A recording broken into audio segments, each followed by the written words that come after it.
Coming up to a total of 752 years, the 20 sentences in question range from 30 years to 46 years.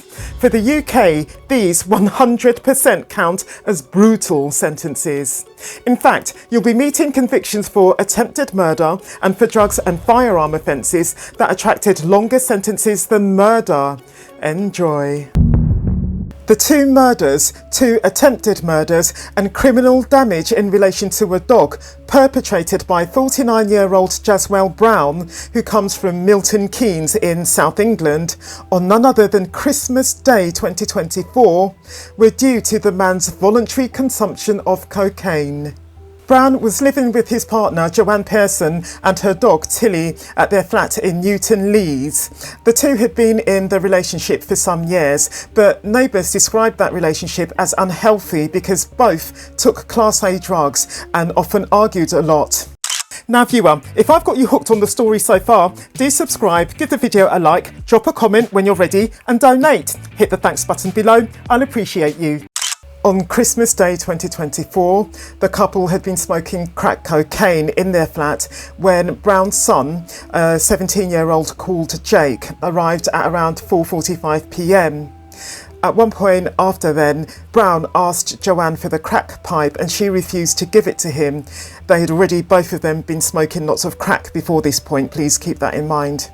In response to Joanne's refusal to give him the crack pipe, he picked up a screwdriver and a kitchen knife from a table and repeatedly stabbed Joanne in a frenzied attack, and also stabbed his son, Jake, in the chest when Jake tried to pull him off Joanne. Jake then went and locked himself in the bathroom and could no less hear his dad then stab Tilly the dog. Jake called 999 and while he made the call, he could hear Joanne saying, "You're killing me," and "Tell my kids I love them." The whole incident lasted about 13 minutes. About 6 minutes in, Brown gained entry to the bathroom wielding a baseball bat with which he struck his son repeatedly until he fell to the ground. When Jake got back up again, his father had gone, and then he went and found Joanne lying dead on the floor. After leaving his flat, number 8, Brown went to the neighbouring flat, number 7, across the landing. There, a couple, Tiona Grant and Bradley Latta, were enjoying a quiet Christmas together and had left their door unlocked. In went Brown with his knife and baseball bat and began stabbing Tiona, who died at the scene. A neighbour saw her on the balcony and heard her shout that she couldn't breathe. Bradley tried to pull Brown off, but Brown easily overpowered him and then stabbed him repeatedly as well. By miracle, thankfully, Bradley survived. He managed to get up and he saw Tiona lying face down outside on the landing. He called 999 and while speaking he made his way downstairs to the ground floor where he was found by police as they arrived. He couldn't for the life of him understand why Brown had done what he'd just done. He and Brown were on good terms and they had spoken the day before, at a point when Brown had seemed perfectly normal. Brown then left the building with Tilly the dog on a lead, covered in blood because Brown had stabbed the dog. Brown saw his son Jake outside. He warned the neighbours who were there gathered to take refuge, saying that he would kill them all. He got into his car, leaving the dog behind, and drove off with the headlights off. He got out of the car park onto the road. He was going really fast. Police officers standing in the road tried to stop him. He didn't stop, he just carried on driving. And he was, as I say, not only going fast and had his headlights off, he was ignoring traffic signals. After a car chase, Brown was stopped by armed police officers and forcibly taken from the driver's seat. He was arrested and handcuffed, and this was around 7:11 p.m. Look up! Show me your hands! Show me your hands! Stop resisting! Stop resisting! Stop resisting! His hands had blood all over them, and there was a kitchen knife, of course, next to the driver's seat. He made no reply to the caution that was issued to him while he was being arrested. However, he made various comments while he was taken to the police station at Milton Keynes, and he also made really important comments once he got there, really casually saying it wasn't self-defence, it was blatant murder, and also saying that he'd gone crazy and that he wasn't well. There's been a murder in there. You know what I mean? Not self-defense, plain murder. Like a murderer. Interestingly and surprisingly, Brown in fact had no medical history of mental illness. That said, before committing the crimes that I've just presented, he had earned 10 convictions for 15 offences going back to 1994. These include damaging property and one offence of battering a former partner of his, the mother of his son. That happened back in 2009. On the 17th of June 2025 at Luton Crown Court, Brown was sentenced to 38 years and 194 days, and it covers all of his offences because in this country we tend to award concurrent sentences rather than consecutive sentences. The lead offences were of course the 2 murders. For the murder of Joanne Pearson, the sentence is imprisonment for life with a minimum term of 38 years and 194 days. For the murder of Tiona Grant, the sentence is imprisonment for life with a minimum term of 38 years and 194 days. Those 2 sentences will run concurrently with each other. For the attempted murder of Jake Brown, the sentence of the court is 18 years imprisonment.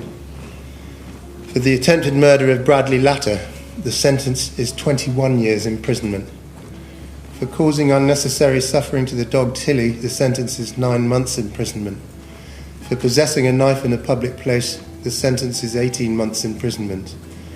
The sentences for those last 4 offences will run concurrently with each other and concurrently with the sentences for the 2 murders.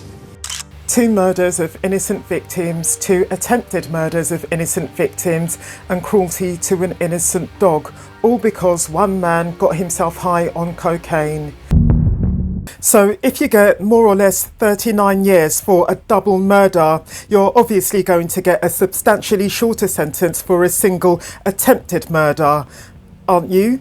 On the afternoon of the 7th of October 2024, Zave Forrester, 20, Kellen Mongeem, 17, Zach Morris, 16, and Cavan Hazelden Hoyle, 26, were all riding their e-bikes in Hampden Crescent in Gorton, Manchester, when they spotted Michael Sengor walking down an alleyway. Spotting the 4 young men back, Mr. Sengor attempted to hide from them by crouching behind a parked van and a tree. Swiftly dismounting their bikes, the 4 assailants, who could easily see where their target had hidden, raced towards Mr. Sengor, Mongeem and Morris each wielding a machete, while Hazelden Hoyle held a shotgun. By the time the 4th man, Forrester, went to attack Mr. Sengor, the victim had been both hacked at by Mongeem and Morris and shot by Hazelden Hoyle, the sound of the very gunshot from Hazelden Hoyle prompting Forrester to abandon his plan to join in the attack and to turn and flee instead. Moments after, the 3 attackers themselves took flight. By miracle, Mr. Sengor was able to drag himself into his home and then call for help. As a result of the horrific injuries inflicted on him, he had to have a leg amputated and lost the use of his right hand. The motive for the attack on Mr. Sengor remains unclear. Police discovered, in the course of their subsequent investigation, that the perpetrators had met up at a house in Ardwick to plan the attack. In preparation for their act, they intentionally left their mobile phones behind and changed their clothing, being sure to cover their faces, in a bid to conceal their identities. Despite their efforts to cover their tracks, Morris, Mongeem and Hazelden Hoyle were arrested between 3 and 10 days after their criminal act. Forrester, meanwhile, got busted on the 3rd of January 2025, and then on the 19th of May 2025 at Manchester Crown Court, all 4 were found guilty of attempted murder along with other offences.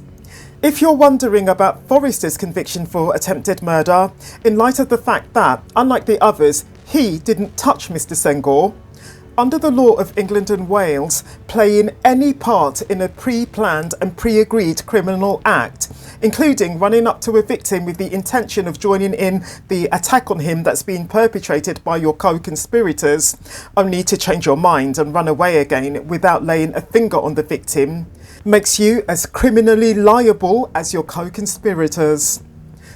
At the subsequent sentencing hearing, which took place on the 22nd of July 2025, Mr. Senghor told the court in his victim impact statement, quote, "I have had to change practically every aspect of my life. I had recently qualified as a plumber and now I have no job. All that hard work was for nothing. I feel afraid to walk out the door. I have suicidal thoughts, sleepless nights and flashbacks," unquote. Maurice got 20 years. Mongim got 21 years. Forrester, who, to reaffirm it once more, played no part whatsoever in the physical assault on the victim, got longer than the two, Maurice and Mongim, who attacked Mr. Senghor with a machete, 26 years. As for the shooter, Hazelden Hoyle got longer than a double murderer, 40 years. I should state, however, that unlike in the case of Jazwell Brown, the last 5 years represent not necessarily time in custody, but the man's extended licence period. Moreover, the man might get out after 23 and a half years, when he's done 2/3 of his 35 years, if he wins parole. Jazwell Brown, in contrast, has to wait all of 39 years, practically, before he can apply for parole. And as you know, given that he was 49 years old when he got sent down, he could well drop dead before that point. Even when 42-year-old drug smuggler Tahir Syed, who comes from Halifax, West Yorkshire in the northwest, went on the run abroad after kidnapping, torturing and murdering his very own uncle, 39-year-old bus driver Asghar Badshah, he carried on his drug trafficking operations. When, on the 29th of November 2019, alongside 4 of his henchmen, if you will, he bundled Mr. Badshah into a Mercedes in Bradford, drove him to a disused bank over in Batley and beat the you-know-what out of him, Syed was, in fact, on something of a break as an international fugitive. In September 2019, Syed's so-called right-hand man, Yusuf Kara, 36, as well as another member of Syed's gang, Imran Khan Ashraf, also 36, were spotted in Bradford by either the police or NCA, National Crime Agency, officers, or both possibly, moving heavy bags between at least 2 vehicles. On subsequently being arrested over in Bolton, Greater Manchester, Ashraf was found to have around £130,000 in cash hidden in his car. Law enforcement seized not only the cash, but also the 4 mobile phones that Ashraf was carrying. When, later that same afternoon, Kara was arrested, NCA officers found no fewer than 51 kilos of heroin in his home, while police officers took possession of the 2 mobile phones that the man had in his possession. The said 51 kilos of heroin were nothing, you might say, compared to the tons of that drug, plus, similarly, the shed loads of cocaine that Syed and his gang shipped into the UK in containers of frozen chicken, no less, between 2016 and 2021. And see, I told you the perpetrator continued his drug trafficking business even while he was on the run for murder. I think you can work out what else he was on the run for. Anyway, having rapidly learned of the arrests of 2 of his gang members, Syed didn't hang around for law enforcement to discover, through any one or more of the 6 mobile phones that they had seized, if not through direct disclosures from Ashraf and Kara themselves, his involvement in the gang and its drug smuggling operations. Just before scarpering abroad, as he did 2 days later, Syed got his uncle to hide £600,000 in cash, which the perpetrator had made from his drug smuggling, of course, for him. To this day, it isn't known who nicked the money from the car inside the garage of Mr. Badshah's mother's home, which was where Mr. Badshah stashed it. In response to both Syed's fury at the theft of his money and at the man's intention to get him to take a lie detector test to see if he was the one who had stolen from him, Mr. Badshah texted his nephew to say, quote, "I'm in fear of my life. I couldn't sleep all night. I'm shaking writing these messages. Please let me sit the lie detector and show it's not me. I never went near the garage and don't want to be involved in your dealings and never did," unquote. Mr Bradshaw took not one but two lie detector tests, his nephew having returned to the country to get him to take the tests. The bank that Mr Bradshaw was taken to on the 29th of November 2019, a former branch of Yorkshire Bank, was owned by a so-called associate of Syed and was undergoing renovation. When he was carried away by all of 5 violent thugs to the place, Mr Bradshaw had just arrived at his mother's house in Bradford after finishing his shift at Brighouse bus station. His body was found hidden on a shelving unit inside a vault in the bank on the 29th of December 2019, a month after his murder. Police had gone looking for the victim after he was reported missing by none other than his identical twin brother. A post-mortem examination found that Mr Bradshaw had been whacked with a blunt object, which was later identified as a metal rod, at least 48 times on his head, neck, torso and all 4 limbs. It was a sustained assault. The victim had been tortured all through the night. Mr Bradshaw, as you've presumably gathered, failed both of his lie detector tests, which, for his nephew, could only mean one thing.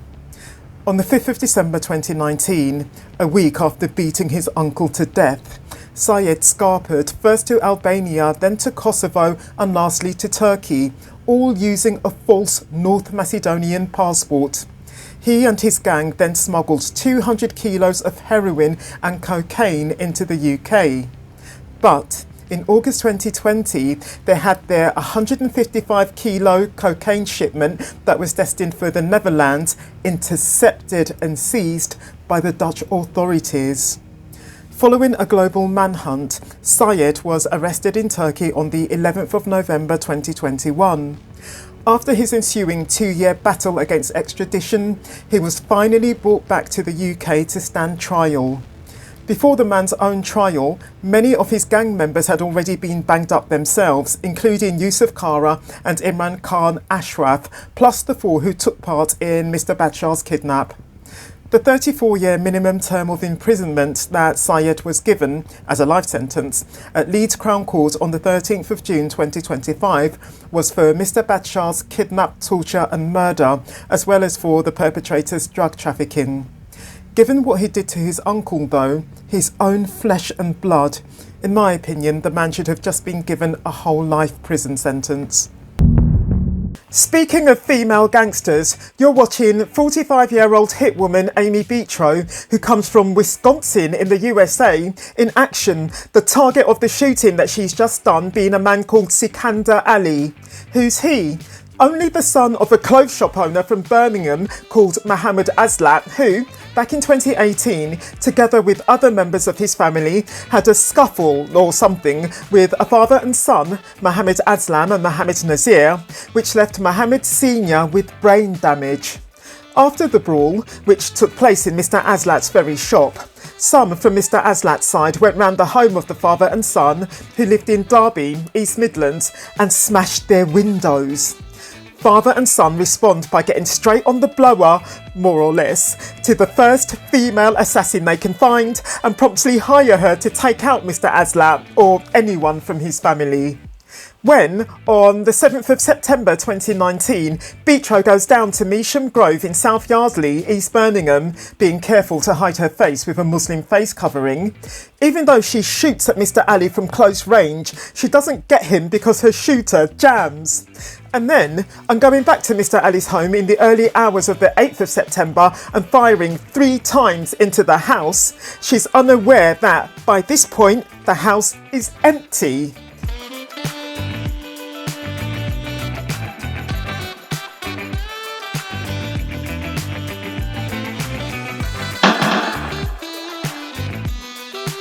Between her 2 visits to Measham Grove, the would-be killer allegedly messages Mr Aslat to say, quote, "Where are you hiding? Stop playing hide and seek. You were lucky it jammed," unquote. In November 2024, father and son got banged up for conspiracy to murder. And then, several months later, on the 21st of August 2025 at Birmingham Crown Court for possession of a firearm with intent to cause fear of violence, fraudulent evasion of a prohibition on the importation of ammunition, and conspiracy to murder, that of course being the lead offence, Betro got 4 years less than Tahir Syed after everything that man did. 30 years. However, just like in the case of Cavan, Hazelden Hoyle, as well as the 3 with whom he was sentenced, Betro only has to do 2/3 of her sentence before being very likely to be released on licence. Honestly, this has got to be the #1 craziest true crime story of 2025, and we can afford to laugh at it on account of the fact that thankfully nobody was either killed or seriously hurt.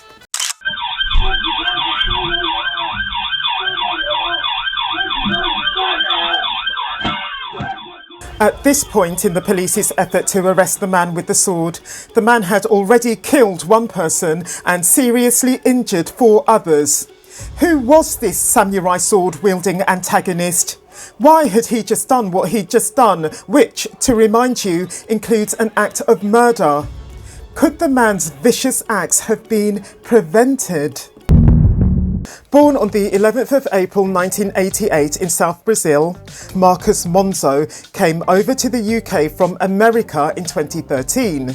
A practitioner of jiu-jitsu, Monzo was, in fact, into all things martial arts, including Bushido, the way of the warrior, the samurai warrior to be exact. When, on the 4th of April 2024, Monzo received the samurai sword that he had recently ordered, he was clearly bursting with excitement over it. And Wizard is the name of Monzo's pet cat, who you're about to meet. And this just came through the post. And this is very ninja stuff. This is more like my size.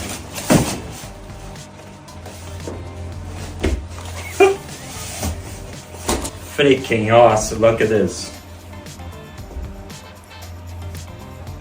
This is handmade in Japan. Took more than a month to reach me. Ooh. Freaking sexy. Ooh. Oh my god. Whoa. Fast forward around 4 weeks to the morning of the 30th of April 2024, Monzo got up, showered, got dressed, strangled Wizard, his pet cat, skinned him, deboned the corpse and placed it on a baking tray, apparently with the intention of cooking and eating it. And if this is giving you Scarlet Blake vibes, you're not alone. My video on that murder case is linked below.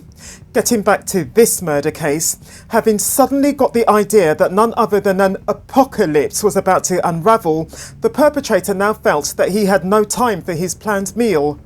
After subsequently loading the baking tray, carrying the remains of his pet cat into his van, his reason for doing so I honestly can't say, the man then packed into his vehicle his swords, a kitchen knife and a BB gun. He then drove the 11 miles that lay between his Canning Town flat and Hainault, the reason for his choice of location again being wholly unknown. At 6:51 a.m, the perpetrator spotted, as he drove through Lane Close, a man walking down the street and promptly drove straight into him. While the man, whose name is Donato Iwule, went flying, the perpetrator's own van ploughed into the property in front of it. Having miraculously escaped any serious injuries from the van attack of the perpetrators, Donato was able to get back to his feet and approach the perpetrator as the man climbed out of the van, and then ask him if he was okay. The perpetrator's response was to announce to the stranger that he had just driven into that he needed to kill him, and then to follow this up by slashing the man in the neck. My survival skills kick in. So I saw this guy, I went to him, I said, "Are you okay?" He didn't talk to me, he was angry. I said, "Yeah, I need to kill." I was like, "Huh? Who are you killing?" Like, "Hello?" Donato later learned from a paramedic that if he hadn't stemmed the bleeding from his neck, he would have died. Doorbell camera footage caught Donato screaming as he ran down the road. He is, in fact, one of the people out on the street at that point who, on seeing a schoolboy who had just left his house walking down the road, shouted out to him that someone wielding a sword was running up to him. The boy, however, 14-year-old Daniel Angerin, was listening to whatever was playing through his headphones. He didn't hear the warning calls. He had no idea then that some cannabis-fueled maniac, who had since caught up to him, had just raised a samurai sword high in the air and then driven it with all his might into his neck. Hey, we'll soon be talking about the perpetrator's multi-variety drug addiction. The boy was unconscious when, moments later, the perpetrator plunged the sword into the boy's chest before then dragging the boy by none other than his school bag a few feet along the ground.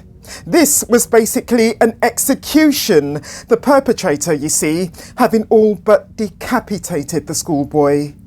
This horrific moment was caught on camera by an eyewitness. He just killed that boy. He just killed him. By this point, the police and ambulance had both been called, the latter being the first to arrive. However, they immediately drove a distance away as the perpetrator jumped out on them and began attacking the ambulance vehicle with his sword. Around a minute later, the first police car arrived on scene, rapidly followed by a second, and the officers came face to face with the perpetrator. This, however, didn't stop the man waving the sword around while screaming, quote, "Is there anybody here who believes in God?" unquote. He repeated that question, in fact, all through his rampage. In just about all the videos on this horrific story that you might watch, you'll see comment after comment deploring the fact that the first police officers to arrive only had pava spray, which is similar to pepper spray, to use on the perpetrator. The police came to a sword fight with pepper spray. Yellow jacket bar. Move.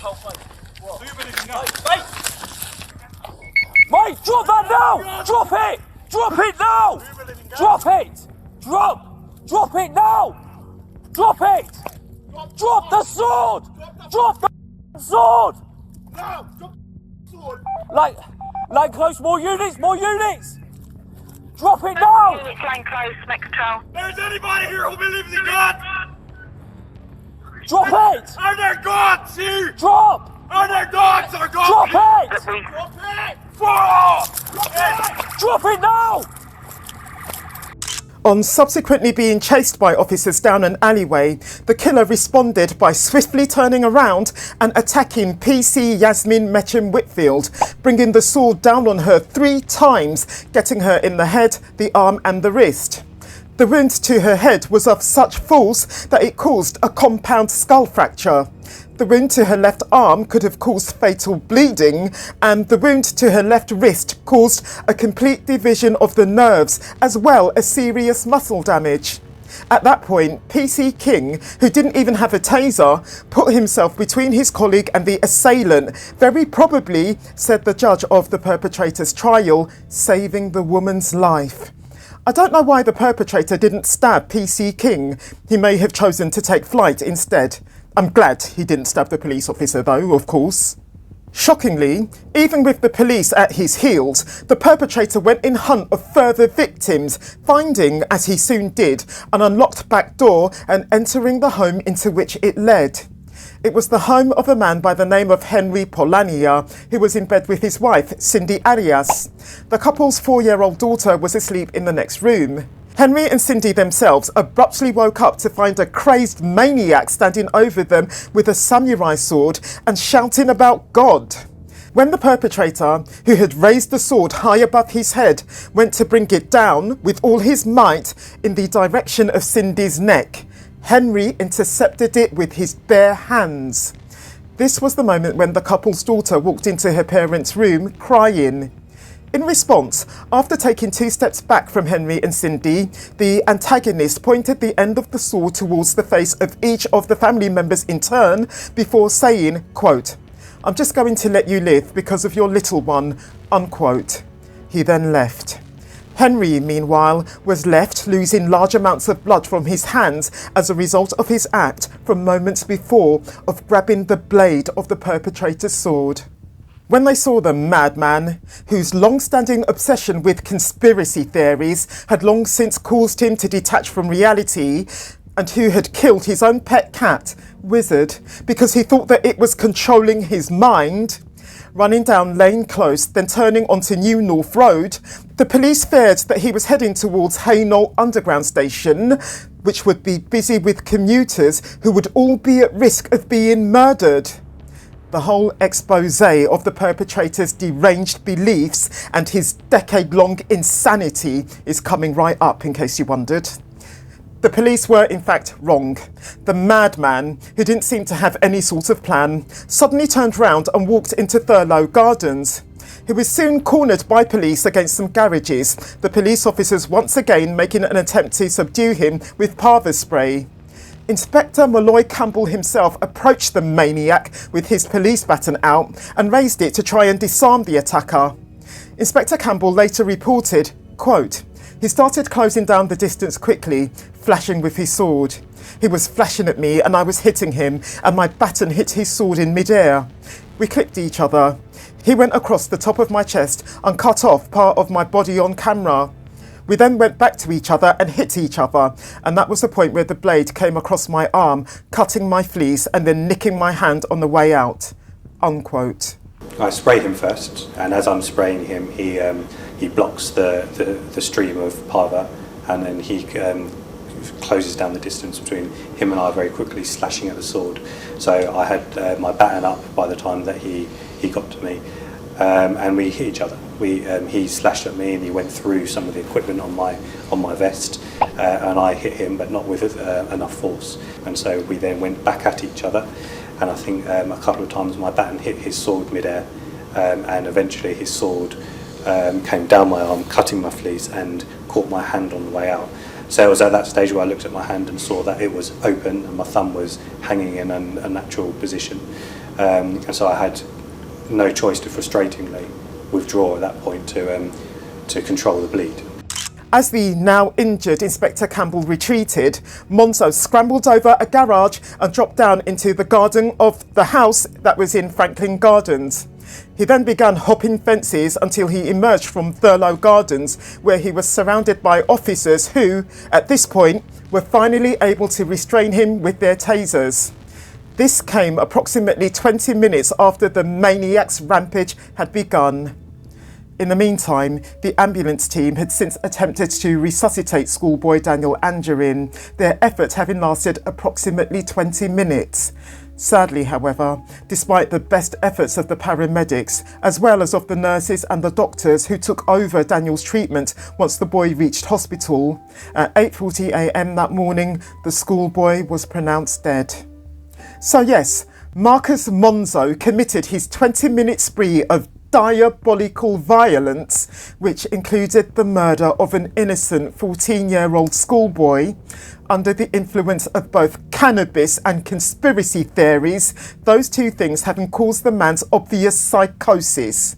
So what went wrong with the man then? Having come from a relatively comfortable background over in Brazil, his family having subsequently immigrated to America, on moving over to London in 2013, Monzo developed schizotypal personality disorder, or SPD for short. Sufferers of this mental sickness both think and act very differently to most people, and will usually be aware, importantly, that taking drugs, for instance, can trigger their SPD to render them psychotic.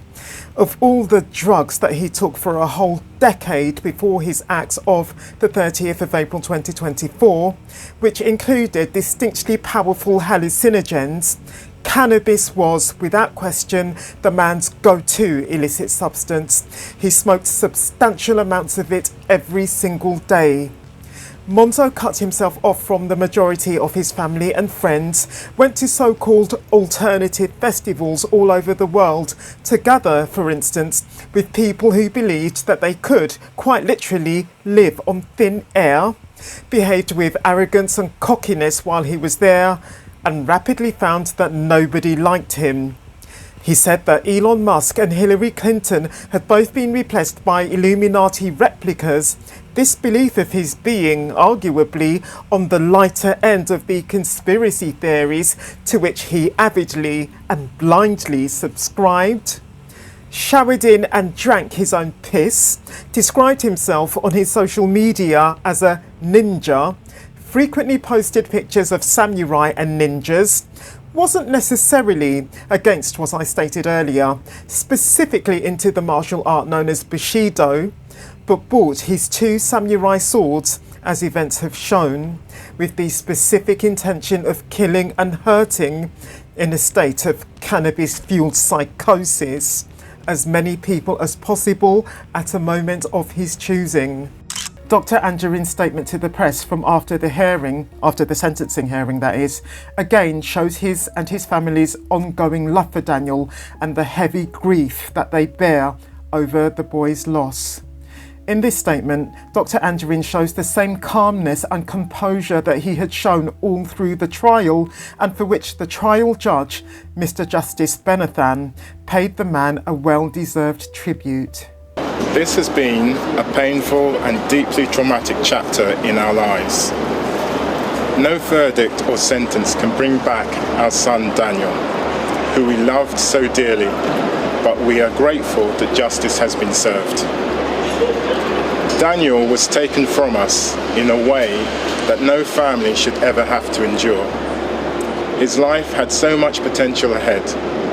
He was gifted academically, was kind, and had a generous spirit that touched everyone who knew him. We carry that light with us even in this dark time.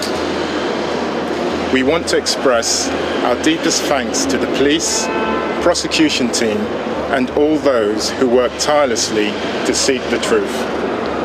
Your dedication has meant more than words can fully convey.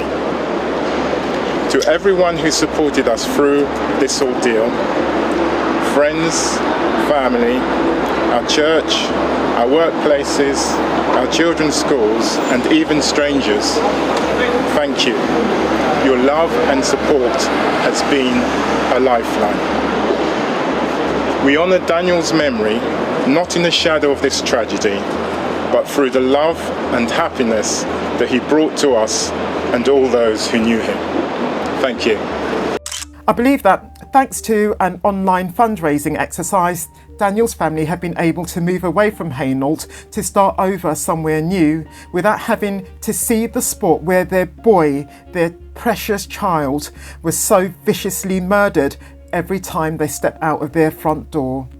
As at the time of this recording, of the 4 who survived Monzo's sword, let's say, every single one continues to suffer severe physical injuries, not to mention psychological trauma.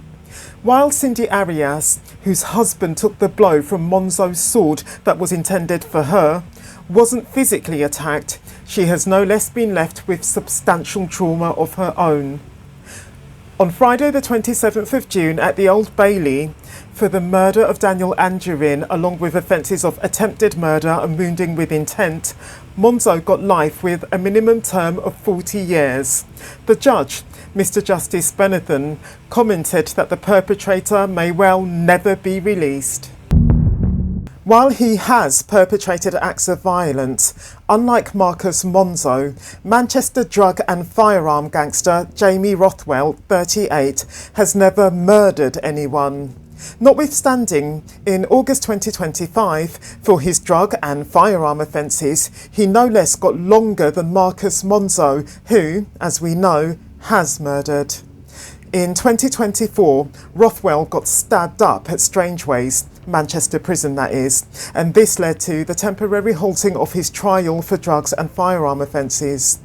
In early 2020, he was cleared at trial of conspiracy to murder, the victims in question having been members of Salford's notorious A-Team gang, Rothwell himself belonging to the anti-A-Team gang. Salford is in West Manchester. having played a key role in the feud between the said two gangs that unravelled between 2014 and 2019, Rothwell survived an attempt on his life that came in Wigan, Manchester, in 2015, and in which he was shot by a lone gunman multiple times. After this attack, Rothwell legged it to Spain and promptly took charge of a multi-million-pound drug and gun operation involving prolific sales of high-powered weapons like AK-47s, as well as of cocaine, heroin and ketamine. On the 24th of April 2020, from his luxury apartment in Barcelona, Rothwell sent a hitman, disguised as a pizza delivery guy, round to the home of two nemeses of his, a father and son, both called Liam Byrne, who lived in Warrington near Manchester. The hitman, who shot 3 times through the door of the address, missed the Byrnes but got another man in the leg. He survived, thankfully, and he was, in fact, the stepfather of Liam Byrne Jr. Rothwell's Encrochat handle was Live Long. Through this encrypted messaging system, Rothwell issued orders to the 9 other members of his gang and expected them to be obeyed, his co-accused revealing at trial that they were scared of him. The hacking between the 30th of March 2020 and the 24th of May 2020 by French police of Encrochat servers led to Rothwell's extradition to the UK for trial, Spanish police having traced the gangster to his sumptuous Barcelona pad.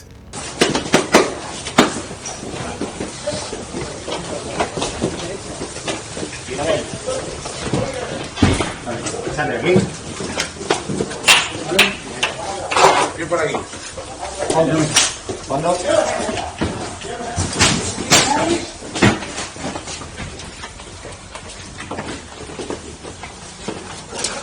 Vale.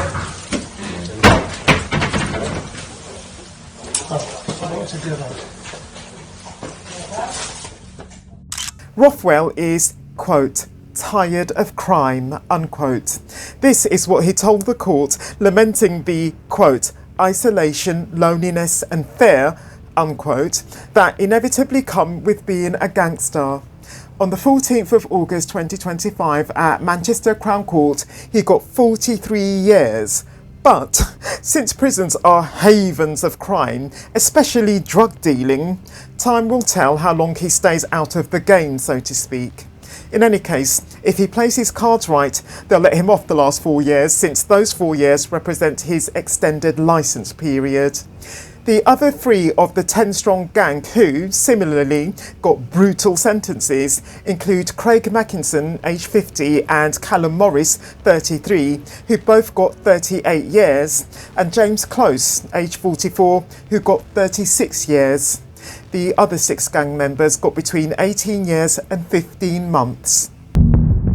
This is Manchester gangster John Belfield getting busted for murder in March 2024 after coming back from Suriname in South America, where he'd got himself banged up.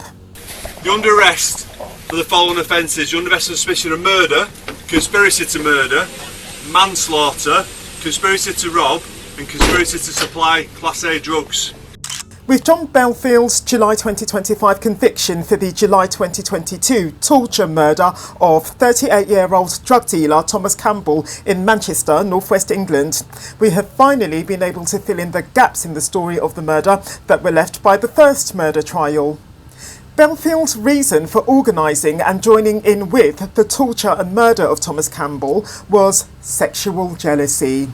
A secondary goal of his, though, once he learned who his ex-girlfriend, a woman called Demi Lee Driver, had started seeing, was to get some of Campbell's drug trade, because he himself was a drug dealer. It was to Belfield's good fortune that Keiron Campbell, Thomas Campbell's ex-wife, hated her ex-husband, who was the father of her 2 youngest children. What had led to Thomas's and Keiron's divorce was Thomas's affair with Keiron's best friend, who we'll call Tammy. When Keiron found out about her husband's affair, she went round Tammy's house and trashed the woman's car. After getting divorced, Keiron started treating Thomas well again, but was secretly still full of anger and hatred for him. When in June 2025 then, Belfield got in touch with Keiron via Instagram regarding getting back at Thomas, he of course found the woman more than happy to collude with his vicious plan. With the information provided by Keiron relating to Thomas's lifestyle and daily movements, Belfield was able to get a tracker fitted to Thomas's van and to do a recce, an inspection visit that is, of the man's home from the outside. On the 2nd of July 2022, Belfield ambushed Campbell on his doorstep with the assistance of two career criminals, Stephen Cleworth, 38, and Rhys Stephen, 29. Now, there was also a fourth perpetrator who, to this day, remains unidentified and uncaught. Anyway, it took the trio of assailants around 40 seconds to force Thomas into his home, the force that they used on their victim consisting of kicks, punches and whacks. The acts of torture and humiliation that the three attackers perpetrated against Thomas over the following 2 hours included their act of stripping the man naked and pouring boiling hot water over his naked bottom. With the gaffer tape that they had bought from B&Q 2 days before, the gang tied Thomas's wrists and ankles up before cutting parallel lines across his face. According to the judge of Belfield's murder trial, which took place from June to July 2025, this was in order to disfigure the victim so that he would feel that, even if he escaped from this ordeal with his life, no woman would ever want him. The assailant's act of dressing with a tourniquet, a stab wound that they had inflicted on Thomas's right arm, which could have killed Thomas, was of course not intended to prevent Thomas from dying.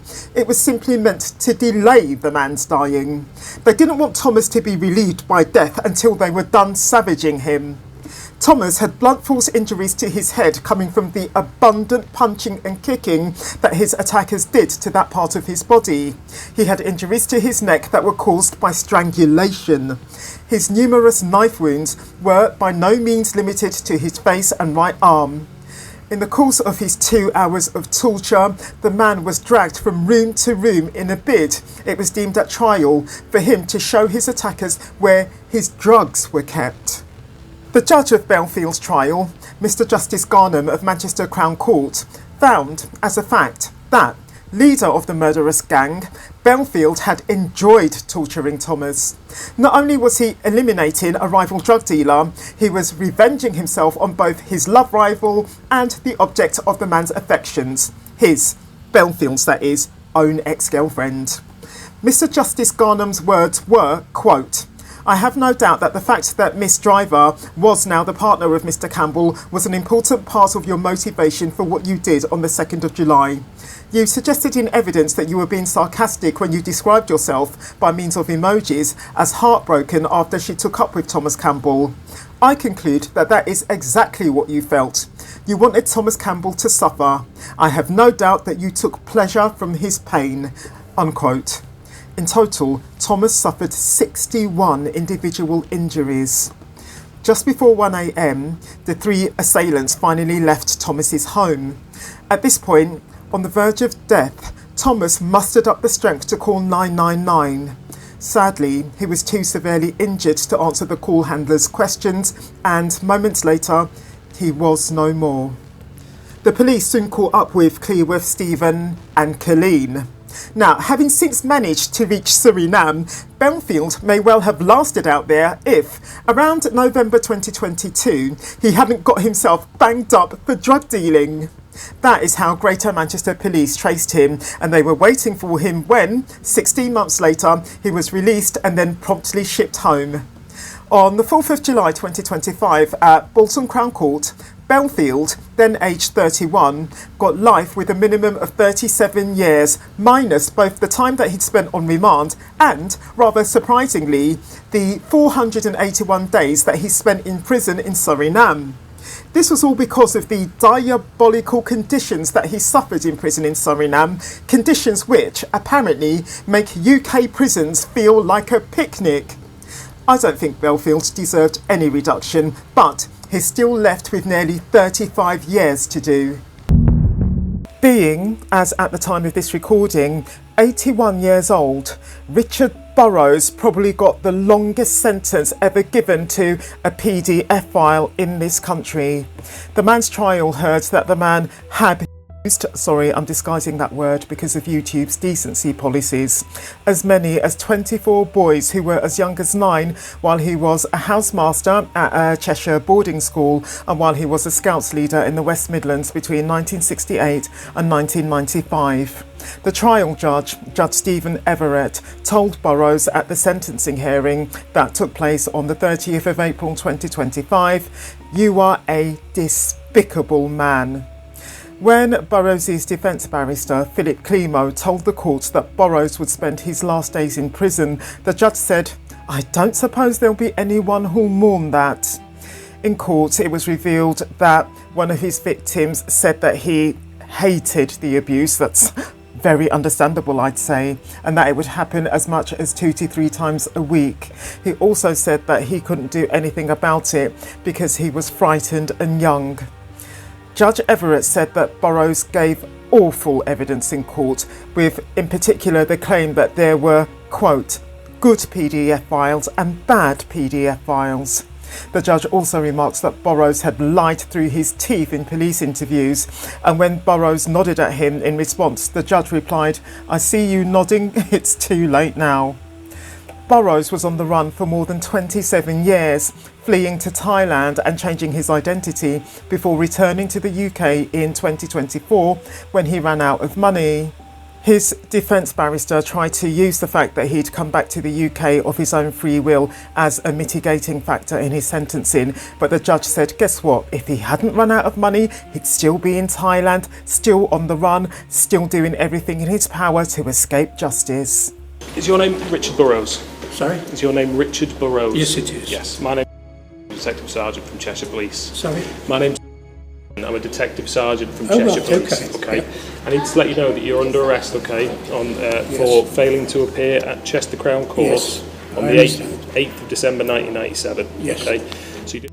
One of Burrows' victims said that his childhood was completely and permanently destroyed by Burrows. This child was someone who Burrows once drugged and raped in a tent over a 12-hour period. There's another victim who's been in lots of TV interviews whose name is James Harvey, and he told the court that he was you-know-whatted by Burrows in a caravan at night. The attacks took place at an air show at Badgington Aerodrome, later known as Coventry Airport, after Mr Harvey had met Burrows while he was a Sea Scout in Walsall. I suddenly was aware that this man was trying to touch me in a way that nobody had ever tried to touch me before. I didn't know what the end game would be because I had no imagination and no understanding of what could happen. But I knew in that instant that this was not normal, this was terribly embarrassing and uncomfortable, and I didn't like it. Some of the charges related to Burrows' time as a housemaster, as I've mentioned, and the school in question was Danesford School in Congleton, Cheshire.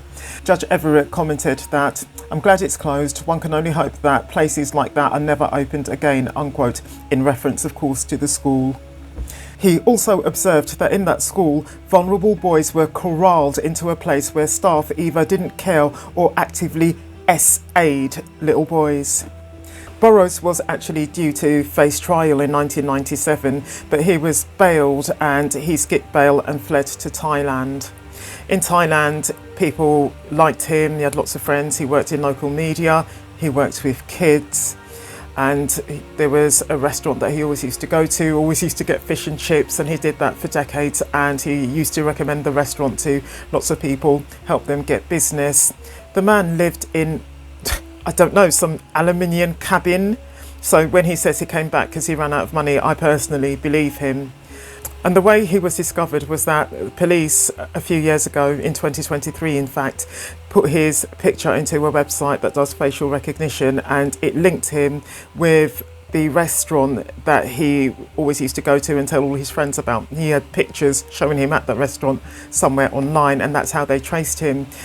I don't know how, even going back 27 years, he was able to get away with what he did. Not with what he did, rather, but with being on the run for as long as he did, because I think we had fairly sophisticated investigation and tracing technologies even then. Because all he did to get away with being in Thailand for so long was to use a fake passport. He had a mate who was dying by the name of Peter Smith, so he just used Peter Smith's identity on his passport.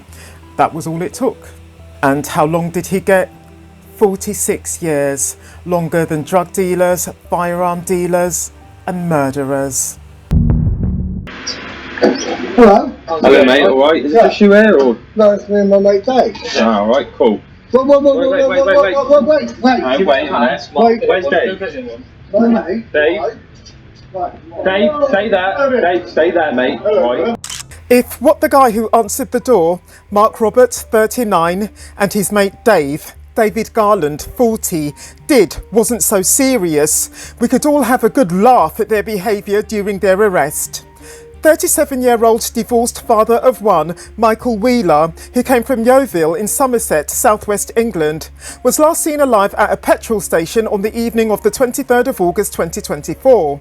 1 month later, the man's remains were found in an abandoned caravan on farmland in Yarlington, which is just a few miles away from Yeovil. His post-mortem examination uncovered the multiple injuries that he had suffered, including 11 fractures to his skull and face. Mr. Wheeler's killers were his very friends, David Garland and Mark Roberts. Mr. Wheeler's mother, who was suffering from a terminal illness when her son was murdered and who died before her son's murderer stood trial, wrote a victim impact statement that said, amongst other things, quote, "I have had my DNR, do not resuscitate, changed so that I can try and stay alive as long as possible. I want to make it to trial. I want to see justice served on these people," unquote. Mr. Wheeler's big sister, meanwhile, has lamented the loss both to herself and to her children. The victim's own ex-wife describes her ex-husband as her best friend who, on her lowest days, would always find a way to make her smile, and whose daughter will now not only not get to see more of her father, as they had all planned for her to do, but will, of course, never see him again. When his two mates murdered him, Mr. Wheeler owed one of them, Mark Roberts, £100. But this wasn't actually a big deal to Roberts. What turned both him and Garland against their friend, rather, was their discovery, coming from their online research, of his act of grooming and then essaying two 13-year-old girls. Wheeler had been jailed for those offences some years before, but had, naturally, never let on about his dirty past to his friends. For the two perpetrators, that was it. Their child SHX abuser friend had to die. Mr. Wheeler was wholly innocent, however, the man having been 16 years of age when the true perpetrator, who shared his name, was imprisoned, the year having been 2003. Mr. Wheeler's life was taken from him for nothing. On the 13th of June 2025 at Bristol Crown Court, Garland got life with a minimum of 32 years, while Roberts got life with a minimum of 27 years. In my opinion, neither sentence is anywhere near long enough. 19-year-old Raydell Lennox, who comes from Coventry, West Midlands, is another idiot on the face of it, who, feeling compelled, very disturbingly for whatever reason, to kill a particular individual, hit on the totally f***ing wrong individual. He's now paying the price for that though, thankfully, and it's a substantially higher price than that imposed, in many cases, on those who actually succeed in killing. That's right, this fool here thankfully failed to kill. After shooting a man in his 20s in the face in Caledon Castle Park on the 21st of October 2024, causing the victim life-changing injuries, Lennox fled the country.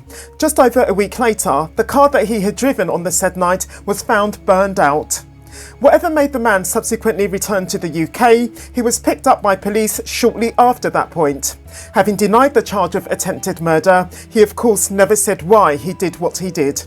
On the 19th of May 2025, for the offence of attempted murder and other related offences, Raydell Lennox was sentenced to all of 32 years. Haha, good. Before strangling his girlfriend to death on the 30th of July 2024 at his flat in Frome, Somerset, southwest England, 33-year-old Keiron Goodwin plied the young lady, whose name was Olivia Wood, with a lethal dose of cocaine. Olivia Wood was 29 and came from Liverpool. She worked as an ecologist. She and Goodwin had only been together for 3 months, but yet in that time, Goodwin had become massively controlling of her, forcing her to take drugs, for instance, perform sex acts on camera for other men, and sleep with a stranger. On the night that Goodwin killed Olivia had packed her stuff and was planning to leave him. That said, she had never formally moved in with Goodwin, but she had spent lots and lots of time with him at his flat in Frome. While admitting to being coercively controlling towards Olivia, Goodwin denied her murder. He has in fact never given an explanation for Olivia's death and didn't give evidence at his trial. Goodwin was also sentenced for a string of offences against 3 former girlfriends of his, and the things he did to them were exactly the same as the things he did to Olivia, forcing them to take drugs and sleep with strangers. Olivia herself never spoke to anyone about her unhappiness with her relationship with Goodwin, but there were notes on her phone that revealed just how deeply unhappy she was. At 2:50 a.m. on the 30th of July 2024, Goodwin called 999 to say that Olivia wasn't breathing, but while he did so, he was simultaneously deleting hundreds of potentially incriminating photos and videos from his phone. That was revealed at trial. A post-mortem examination revealed that Olivia had a potentially fatal level of cocaine in her system, and the hyoid bone in her neck was fractured, and that's an injury that's often caused by strangulation. When he jailed Goodwin for life, and the minimum term I'm about to reveal, the judge, who's called Judge Picton, and this was at Bristol Crown Court, said, quote, "You are a manipulative, determined, misogynistic, selfish, narcissist and a truly evil individual. The term evil is not a superlative to be used lightly, but in your case it is thoroughly deserved." Unquote. In addition to giving Goodwin a life sentence for Olivia's murder, the judge also gave him life sentences with minimum terms of 18 years for offences against his former girlfriends. Goodwin's 3 other victims told the BBC that his relationships would always follow the same pattern: love bombing, adoration, and then telling them that he was struggling with his mental health. He would then pressure them into handing over their savings to support him, most of which he would spend on cocaine. He would then systematically isolate them from their friends and family, bully them into taking drugs and into sleeping with other men and performing sex for strangers on camera, all for his own selfish pleasure. They said that the deep sense of shame and confusion that they felt made it impossible for them to seek help. In a victim impact statement, one of the victims said, "I lost everything I cared about by being with Goodwin. When I finally left him for good, there was almost no trace of the old me left." Goodwin was also convicted of trying to strangle the victim when she tried to leave him, although at the time he pressured her into dropping the complaint to the police. On the 8th of May 2025 at Bristol Crown Court, Goodwin's minimum term of his life sentence was set at 35 years. In a moment, you will hear gunshots. That's the sound of 3 gangsters attempting to kill a rival. It sure is. And hey, let's give this attempted murder case a closer look. Now, nobody could have guessed back in 2006 that the man who coordinated, shall we say, the biggest armed robbery in British history, which unravelled in Kent, southeast England, in the said year, would end up getting a bullet in the neck in Woodford Green, East London, on the night of July the 11th, 2019, as he stood in the kitchen of his £1.2 million home that he was renting from comedian Russell Kane himself, or that the same bullet would sever the man's spinal cord, leaving him paralysed from the chest down. And I'm getting fucking Kyle Clifford vibes here, personally. But as for why 36-year-old Louis Ahern, his big brother Stuart Ahern, aged 46, and Daniel Kelly, also 46, fired 6 shots, from their 9mm Glock handgun at former cage fighter and ex-armed robber Paul Allen through the man's kitchen window on the said date, nobody can say. In court, on the matter of their motive, the three brazen career criminals who, before their attempt on Mr. Allen's life, were already wanted for their £2.7 million burglary of a Swiss museum, and who, the very day before they tried to kill Mr. Allen, burgled a property in a gated community in Kent, were silent. The Securitas depot burglary, which took place on the 21st or was it the 22nd of February 2006 in Tonbridge in Kent, and in which 56 million quid was stolen, about 35 million of which having never been recovered, led to the conviction of 8 men, including Paul Allen, aged 46 or 47 at the time of this recording, who, between them, got over 100 years inside. Notwithstanding, not only were neither the Aherns nor Daniel Kelly involved in that heist, none of the 8 who got caught first grasped on the others. Mr. Allen himself didn't get caught until 2009, but only ended up doing 6 years of his 18-year sentence, his release coming in 2016. And on the point of the missing millions that he and others stole, how do we reckon he was paying for his luxury East London rental home then? But yet, even though it doesn't look by any means as if the attempt on Mr. Allen's life had anything to do with the Securitas heist, a target Mr. Allen no less clearly was. And the men who came for Mr. Allen weren't reckless or impulsive. They were cold, disciplined and deeply embedded in organised crime. Daniel Kelly was a career criminal known for his reach beyond UK borders. Stuart and Louis Ahern, brothers from South East London, had long been operating in the shadows. Weeks before the shooting, the trio had already proven what they were capable of. On the night of the 1st of June 2019, the trio broke into the Museum of Far Eastern Arts in Geneva, Switzerland. Wearing gloves, masks and forehead lamps, they used an ankle grinder, a crowbar and a sledgehammer to force the museum's doors. Once inside, they headed straight for a display labelled Room 3, which held some of the museum's most valuable artefacts. In under 5 minutes, they had smashed open display case 13 and escaped with 3 rare Ming Dynasty porcelain pieces, a delicate phoenix design bowl from the 14th century, a tiny chicken cup from the 15th century, and a pomegranate decorated bottle valued at nearly 2 million alone. In total, the haul was worth over 2.7 million quid. 2 weeks later, the group flew to Hong Kong in an attempt to sell the Phoenix Bowl at an auction house, but failed. Then, in London in October 2020, Stuart Ahern was arrested during a sting operation at a central London hotel where he was trying to sell the stolen vase to an undercover police officer posing as a buyer. The police officer having posed as a buyer, that is, not Stuart, funnily enough. A subsequent search of Stuart Ahern's home uncovered a fake passport in Stuart's name and a book on Ming Dynasty antiques. Both Aherns were subsequently extradited to Switzerland, convicted of aggravated theft, but then later returned to the UK to face far more serious charges, whose exact name I reckon you can guess. Before then, though, of course, on the 10th of July 2019, the night before their attempt on Mr. Allen's life, the 3 men went to a property in a gated community in Sevenoaks in Kent, fitted their Renault Captur hire car with a flashing blue light, presented themselves to the residents of the property in question as police officers, and, having duly been allowed into the property, stole handbags, designer bags and a quantity of cash.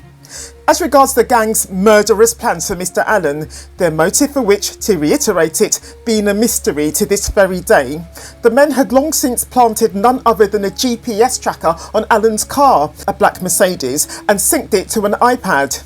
Every trip, every stop, every return home that their target made was logged on that iPad. When the man was inside, when he was alone, when he was out and how long he stayed out were all activities of his that were being monitored in real time without his even suspecting. That same iPad was later found at the bottom of the Thames and duly became a silent witness in court, a digital roadmap to a planned assassination. On the night of the 11th of July 2019, the trio left their home turf in Woolwich, South East London, and crossed the city under the cover of darkness. Their route took them through the Blackwall Tunnel, cutting north towards Woodford Green. It was a calculated journey, one that they'd made before, during their surveillance runs. Stuart Ahern parked the car on Worcester Avenue just behind Mr Allen's home. While he stayed behind the wheel, acting as lookout and getaway driver, Daniel Kelly and Louis Ahern slipped through a neighbouring garden. From this vantage point, they had a clear view of Paul Allen's back garden and, crucially, of his kitchen. Just after 11:09 p.m, they fired 6 rounds from their Glock handgun through the glass doors and windows of the kitchen. Allen had been standing in the kitchen. Of the 2 bullets that actually hit him, one caught his hand while the other sank into his neck and lodged itself near his spinal cord. As the man collapsed on the floor, Kelly and Louis quietly eased their way back through the garden before getting back into the waiting car, which soon had them well clear of the crime scene. Legend has it that the 6 gunshots coming from the Glock handgun were heard by pretty much the whole of Woodford Green. The police were, in fact, called by several local residents. In hospital, doctors were able to save Mr Allen's life, but couldn't do the same for his spinal cord. The once massively feared cage fighter, who'd helped pull off the biggest cash robbery in British history, was now paralysed from the chest down and confined as such to a wheelchair. Let's keep in mind though that the Ahern brothers, along with Daniel Kelly, wanted the man dead, and that is what they had tried to do. In this respect, Mr Allen is arguably a very lucky man. When, on the 24th of March 2025 at the Old Bailey in London, Louis Ahern, Stuart Ahern and Daniel Kelly were all found guilty of conspiracy to commit murder, Stuart Ahern called out, somewhat bizarrely to the jury, "You're only human, that is all I have to say about that." On the 25th of April 2025 at the Old Bailey, for conspiracy to murder, Stuart Ahern got 30 years, Louis Ahern got 33 years, while Kelly got 36 years. The murder of 26-year-old Akashdeep Singh, which was perpetrated in Wolverhampton, West Midlands on the 25th of June 2024 by Daniel Tatters, 26, and Dale Francis, 37, seems to have been a mistake on the part of the stupid perpetrators. They most probably got the wrong man. This isn't the only wild or crazy aspect of this disgusting crime either. In the early hours of the said date, Tatters approached the front window of a house on Plascombe Road, East Park, where the victim, Mr Singh, lived along with at least 4 other people, 2 brothers of his, their mother, and someone else whose details I couldn't trace.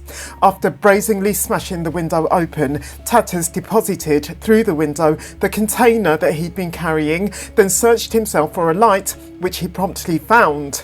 Seconds later, the man scurried away, the blaze that he had just started already burning big and bright.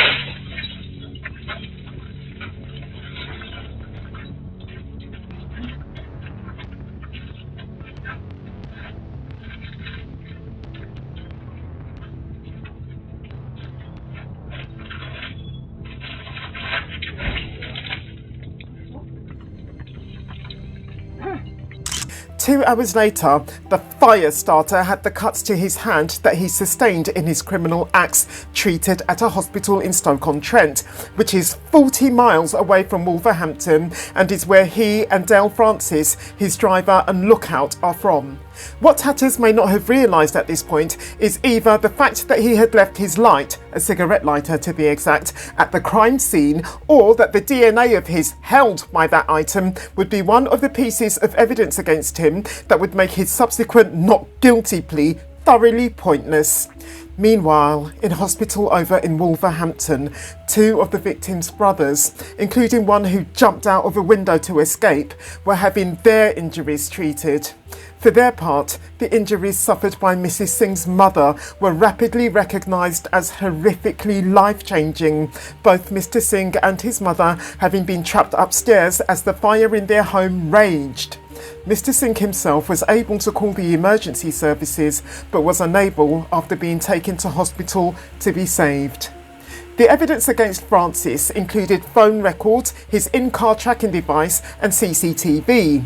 No link between the victim and the two perpetrators was ever established, however, and as such, the family's affirmation that they had no idea why the perpetrators targeted them with their murderous acts can hardly be doubted.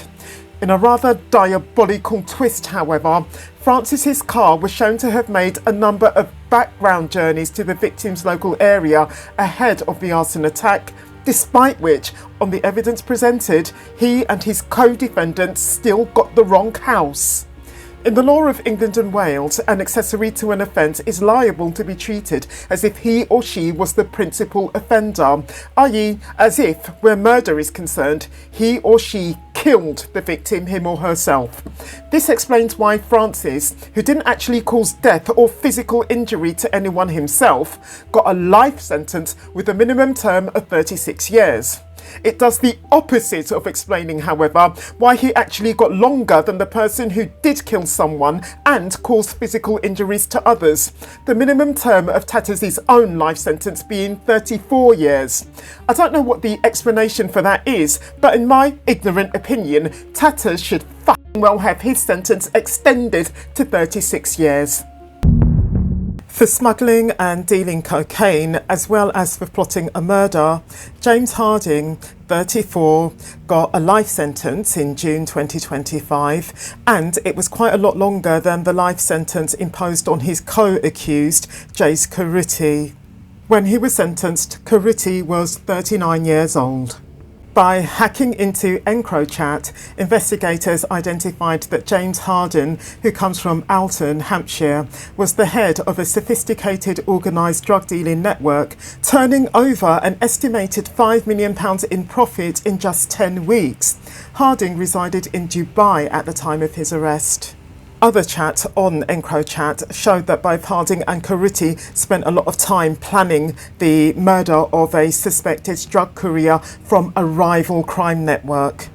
The case of these two perpetrators was part of a wider operation to take down those who utilised Encrochat after the National Crime Agency, NCA, passed information onto the Metropolitan Police after European agencies cracked the encrypted communications platform. So far, investigations by Metropolitan Police officers have led to more than 5,000 years worth of prison sentences for criminals who used to be on the Encrochat site. It was found that Harding used the handle The Tops King while Carruthers used Best Ops. They used the platform to confidently communicate with each other about their vast criminal enterprise, as we've already seen.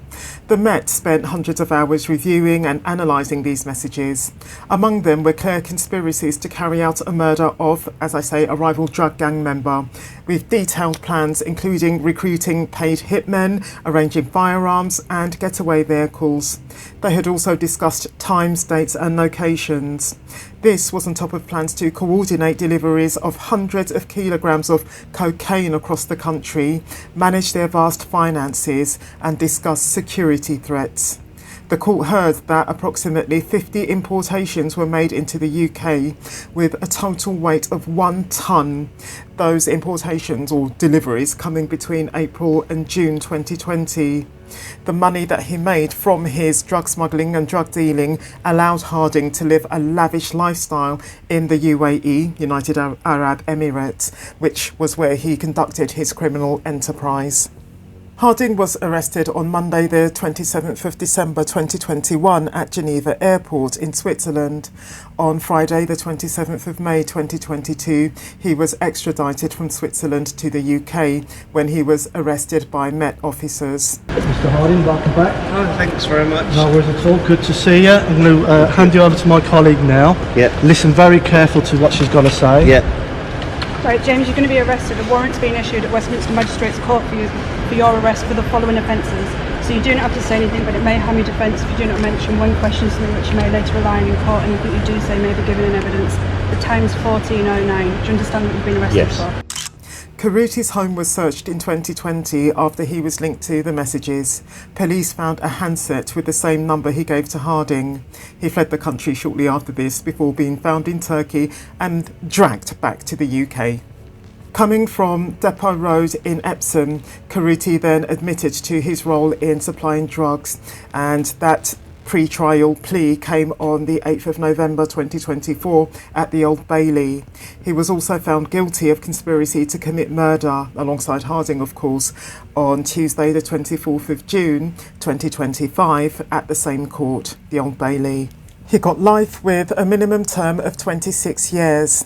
Harding, meanwhile, was sentenced on the same date at the same court. He got life with a minimum of 32 years. On the 13th of June 2024, 2 days after getting out of prison for assault, for no known reason, 27-year-old Owen Blades, who comes from Lincoln, East England, stabbed 69-year-old retired carer John Connolly to death, none other than in the man's home. It turns out that this was, for the perpetrator, the culmination of a day-long spree of violence and other crimes. The occasion of the theft from Tesco that he committed in the morning of the said date seems to have been when the perpetrator told a shop security guard, quote, "My name is Blades and it's Blades for a reason, because I stab people," unquote. Following his shoplifting trip to Tesco, the perpetrator went to an amusement arcade where he stabbed a member of staff following an argument over alcohol. Next, he burgled a house in Portland Street before moving on to the home of Mr. Connolly, who lived alone in the street. It is likely that Mr. Connolly opened the door to Blades, only to find himself an instant later becoming the victim of, quote, "a ferocious and sustained attack," unquote, with a knife. Mr. Connolly's body wasn't discovered until the 18th of June, coming while the perpetrator, who had been arrested for the other aforementioned offences of his the very day that he committed them, was sitting in police custody, having made no mention of his act of murder. On the day of his acts, the perpetrator, as was shown in court, was both high on cocaine and drunk. On the 15th of May 2025, Owen Blades, who comes from Tennyson Street, Gainsborough, was sentenced to life with a minimum term of 35 years. If this video has gripped you, I recommend you to watch this one next. I'll meet you there.